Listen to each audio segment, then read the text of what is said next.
राम राम मंडळी, मी हिंगोलीचा विराट कोहली. कसा होता दणका? दणका कसा होता पंजाबचा?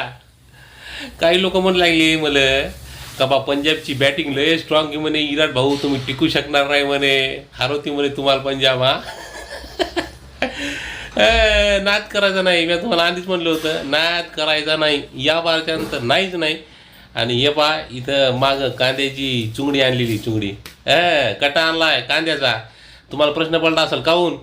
कारण आता RCB फायनलमध्ये पोहोचली म्हणल्यावर काही लोकांना ताप येणार. जेईला ताप आला त्याच्या बगलत कांदे ठेवायचे अशी. हा आणि काही लोकांच्या डोळ्यातून आसरू येणार का RCB फायनलमध्ये पोहोचली, दुःख होणार त्याला ना. आसरू येणार, आसरू. मग जेला आसरू आले त्याला कांदे द्यायचे, म्हणायचे बाबा हो कांदे कापा.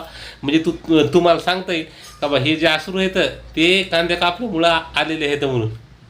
पण अजून फायनल बाकी आहे, अजून काही म्हणजे गोष्ट संपलेली नाही, फायनल बाकी आहे. आणि फायनल 100% आपण हाणणार म्हणजे हाणणार.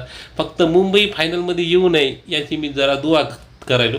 म्हणजे मुंबईपासून भेव वाटते अशातली गोष्ट नाही, पण रोहित भाऊमुळं आपल्याला असं वाटतं की बा मुंबई म्हणजे जिंकली पाहिजे. कारण आपली बी फेवरेट टीम मुंबईच आहे. म्हणजे मी RCBचा असलो तरी मी फेवरेट टीम मुंबईची आहे. त्यामुळं मला असं वाटतं की बा मुंबई जर समजा आली नाही आणि बाकी कोणती बी टीम आली तरी आपण धुराळा उडून टाकत असतो कोणत्याही टीमचा. आणि मुंबई आली तरीसुद्धा आता आपण पाहू. पण आता खिचडी भजेचा स्टॉक आता जास्तीत जास्त प्रमाणामध्ये मागून घ्यायला लागेल.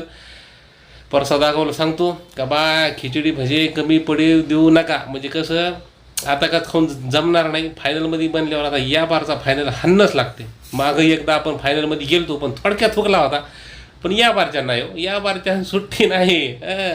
पाठवायचे कांदे.